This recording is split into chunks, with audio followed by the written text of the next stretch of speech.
Laisse-toi bousculer, bouscule le monde. C'est bien ce que nous essayons de vivre depuis début d'après-midi. Et c'est pour cela que la célébration qui va suivre va essayer aussi de nous bousculer ou de nous aider à nous laisser bousculer par toutes ces paroles que nous allons entendre des différentes communautés présentes.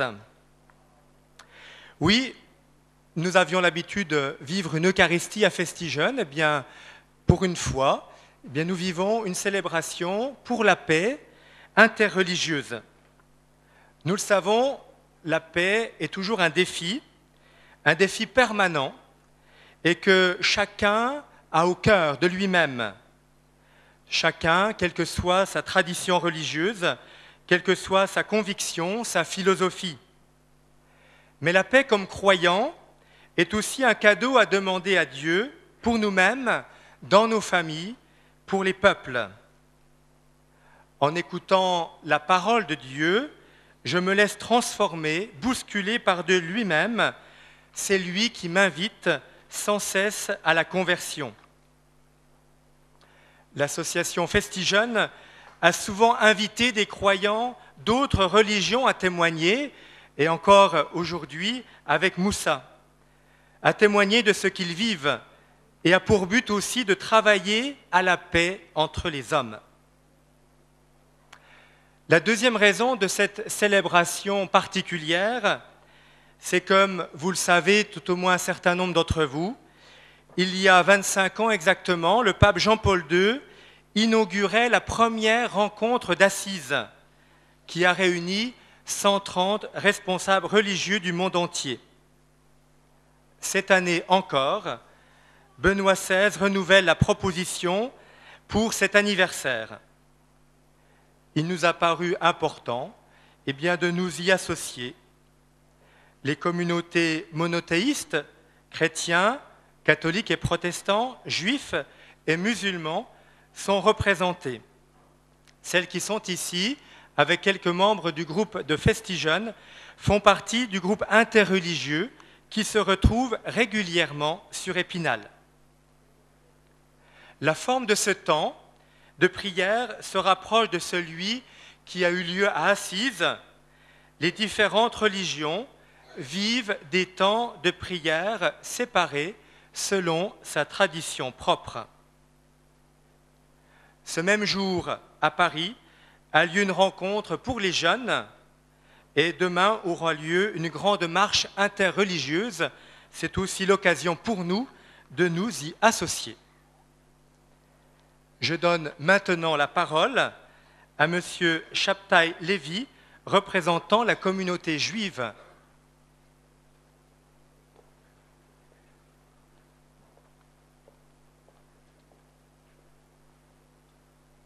Bonjour, c'est une petite poésie pour la paix.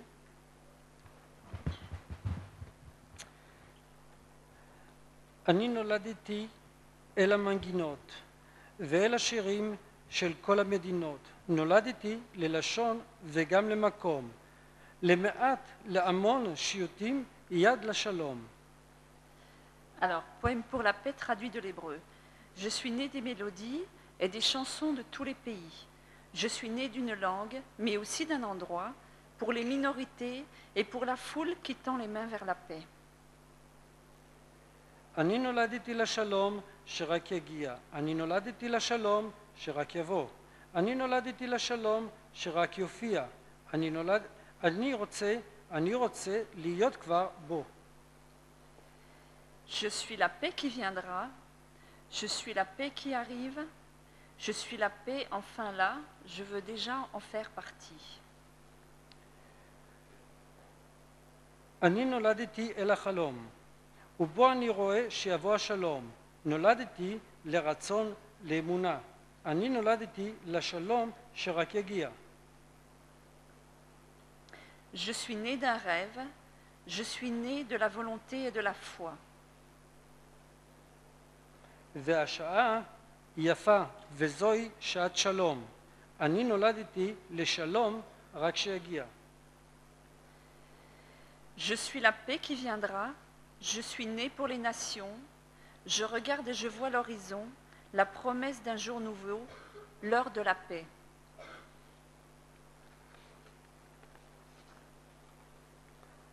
En prière. Prions pour la paix et l'attente. Dieu éternel et tout est puissant. Nous te bénissons, nous te rendons grâce et nous te bénissons pour ton œuvre d'amour. C'est ce monde. Bon, shalom. C'est tout le monde.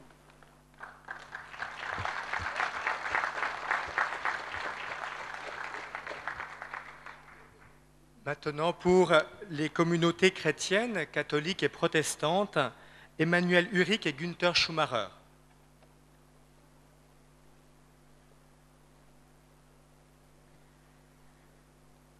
Si nous, les catholiques, les protestants, les orthodoxes, si nous nous appelons chrétiens, c'est parce que nous nous référons au Christ, mot grec qui désigne le Messie, le Sauveur. Jésus-Christ, Jésus de Nazareth, nous croyons qu'il est le Fils de Dieu. Jésus enseigne une radicalité d'amour. Un amour qui n'est pas une gentille opinion, mais un engagement ferme. Cet amour va de pair avec la lucidité sur l'homme.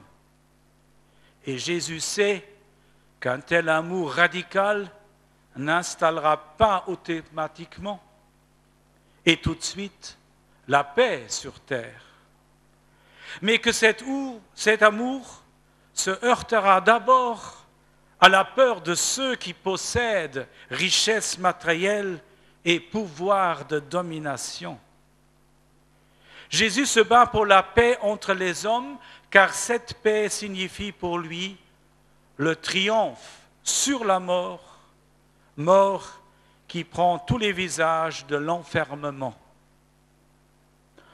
Dans le texte sacré que mon ami protestant de l'Église réformée d'Épinal va vous lire, dans le texte que nous avons choisi et que nous allons lire maintenant, Jésus souligne que l'amour radical de Dieu pour nous est surtout une bonne nouvelle, une libération pour les pauvres, les marginaux, les faibles et les artisans de paix.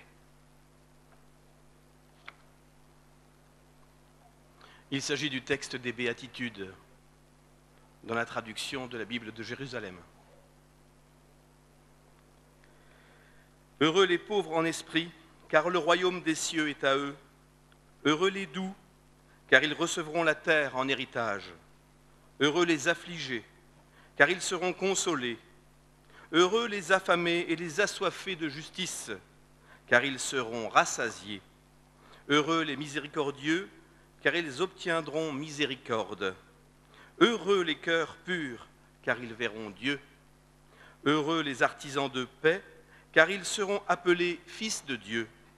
Heureux les persécutés pour la justice, car le royaume des cieux est à eux. Heureux êtes-vous, si l'on vous insulte, si l'on vous persécute et si l'on vous calomnie de toute manière à cause de moi. Soyez dans la joie et l'allégresse, car votre récompense sera grande dans les cieux. C'est bien ainsi qu'on a persécuté les prophètes, vos devanciers. Il s'agissait du début du chapitre 5.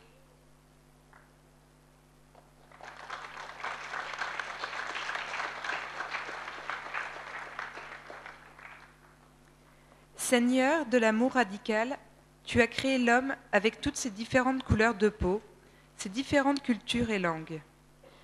Aide-nous de recevoir cette diversité comme une richesse, un trésor à fructifier, et non pas comme un ensemble des murs qui nous séparent et emprisonnent.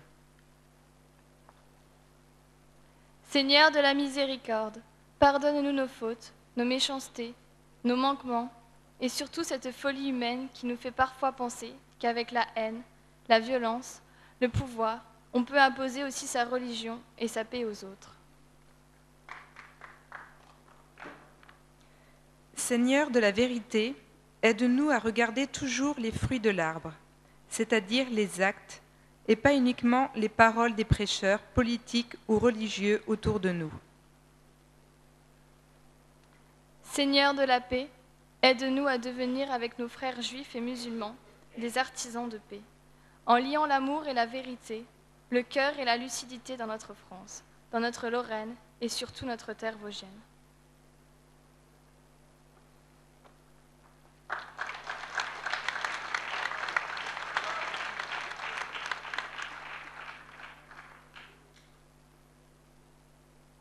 Un, deux, trois. Et nous prendrons le chant Jésus le Christ, lumière intérieure.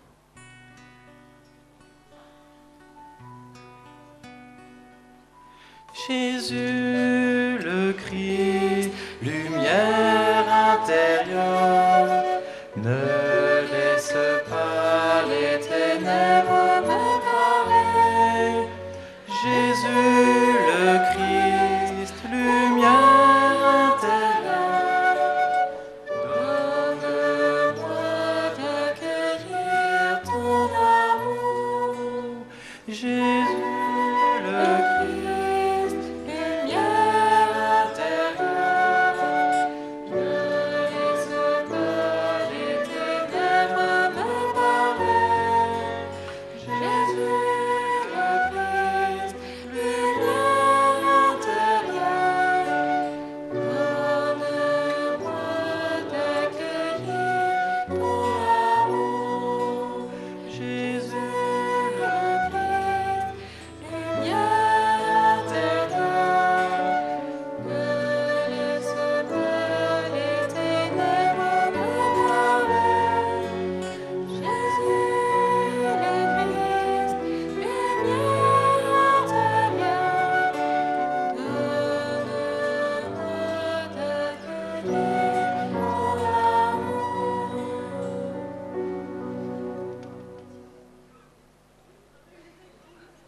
Pour la communauté musulmane, viendront Yassar Yilmaz et Amin El-Kial.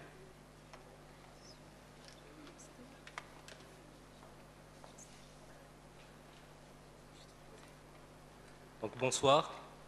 Et avant de lire le texte que nous avons préparé, Yachar et moi, donc tout d'abord, on aimerait vous remercier de nous avoir invités. Déjà, c'est un acte de paix. Nous parlons de paix, donc le fait de venir vers vous et de nous ouvrir vos portes, c'est déjà un acte de paix. Donc, nous avons préparé en fait notre petit texte en 3 parties.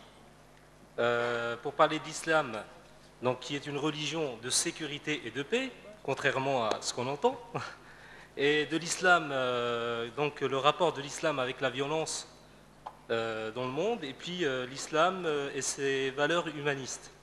Mais on va faire court, hein. Ne vous inquiétez pas. Alors tout d'abord, on voulait revenir sur la définition du mot islam, un peu son étymologie. Donc pour dire que l'islam, en fait, c'est une racine sémitique de silm, ou shalom, hein, n'est-ce pas? Qui veut dire donc paix, sécurité ou encore quiétude. Donc l'islam veut dire aussi abandon volontaire ou soumission à Dieu. Voilà. Ainsi, et musulman au sens croyant au message de l'islam. Celui ou celle dont les gens n'ont à craindre ni sa langue ni ses actes. Donc concrètement, il ne devrait pas faire peur aux gens. J'espère que je ne vous fais pas peur. Donc le croyant est celui qui préserve donc l'intégrité des biens de toute personne, quelles que soient ses origines. C'est-à-dire le croyant musulman. Donc doit vraiment garantir l'intégrité des biens et des personnes, si elles sont sous sa responsabilité. Donc concernant les non-musulmans, dans une société musulmane, ils jouissent des mêmes droits et devoirs que les musulmans. C'est ce qui est censé être, et ce qui est écrit, et ce qui est censé être. En effet, la paix est intrinsèque à notre religion. Donc les termes paix et religieux, tous deux sont unis par un lien indestructible.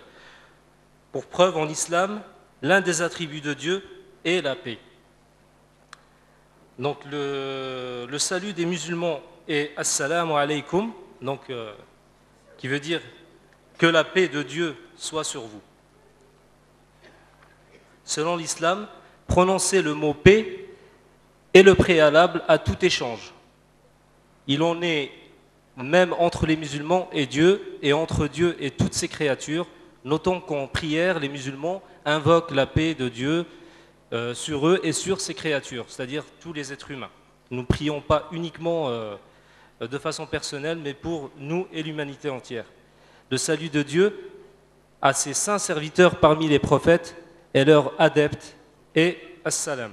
Paix sur Noé, paix sur le monde, paix sur Abraham, paix sur Moïse, paix sur Aaron, paix sur Élie et paix aux prophètes en général. Dieu appelle tous les hommes à cette paix qu'est l'islam, vie qui donne accès à la demeure du salut, à savoir le paradis. À Jésus, le Messie, fils de Marie, Dieu fait dire dans le Coran, car on croit en Jésus nous aussi. Dieu appelle tous les hommes, et la paix, donc Jésus qui dit dans le Coran, et la paix soit sur moi le jour de ma naissance, le jour où je naquis, donc, le jour où je mourrai et le jour où je serai ressuscité vivant.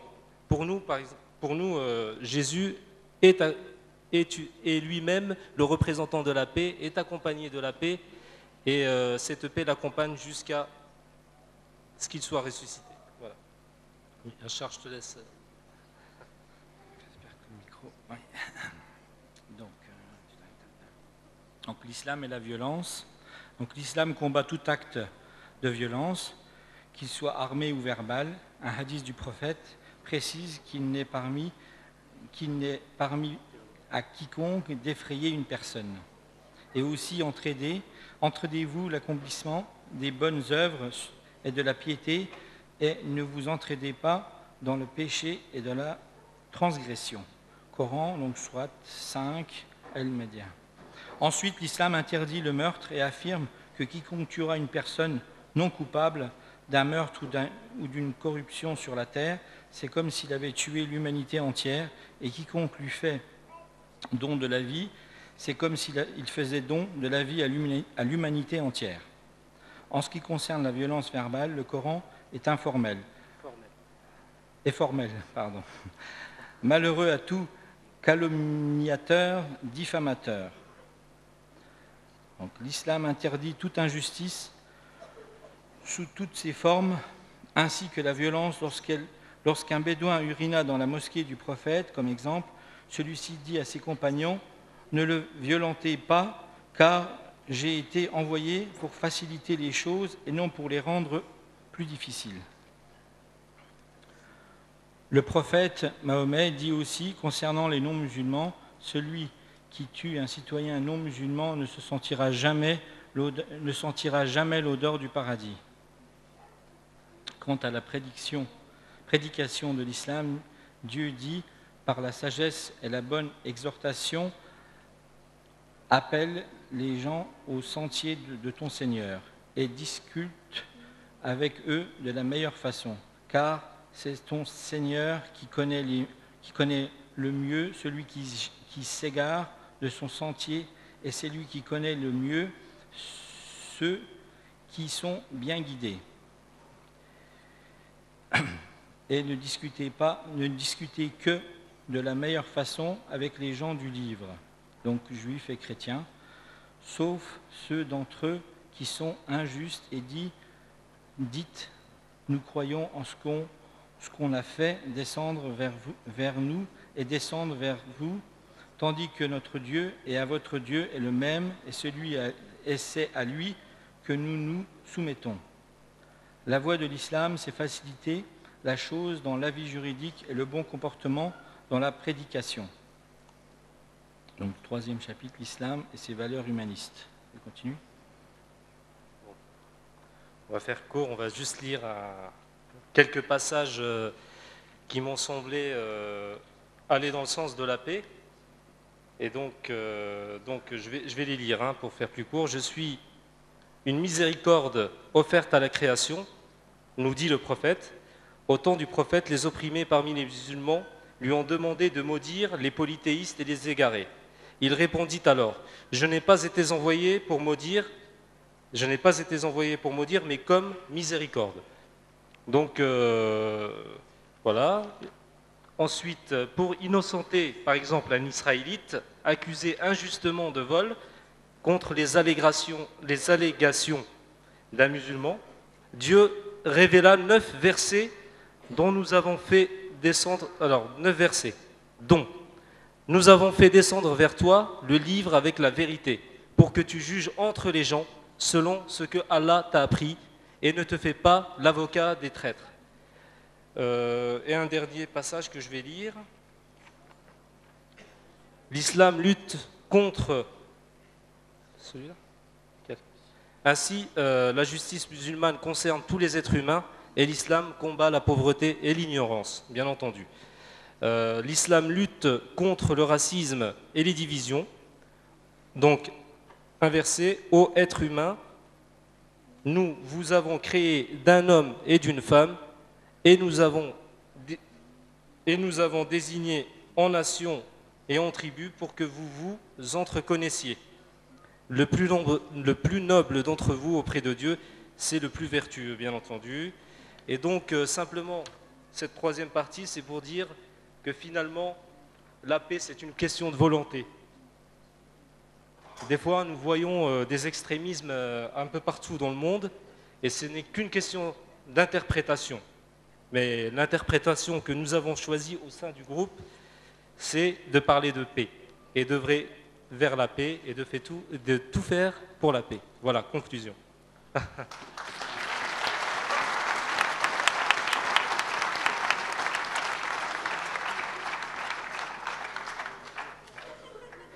Pour conclure notre temps de prière, je vous invite à vous mettre debout, à nous donner la main, justement en signe de cette paix à construire.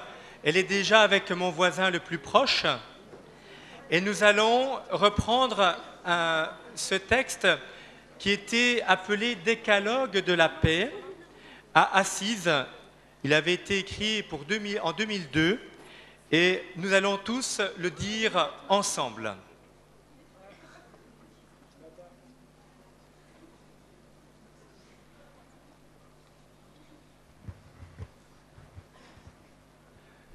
Nous nous engageons à proclamer notre ferme conviction que la violence et le terrorisme s'opposent au véritable esprit religieux et en condamnant tout recours à la violence et à la haine au nom de Dieu et de la religion. Nous nous engageons à faire tout ce qui est possible pour éradiquer les causes du terrorisme. Nous nous engageons à éduquer les personnes au respect et à l'estime mutuelle,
terminer ce temps de prière, nous prenons le chant Salam à Shalom.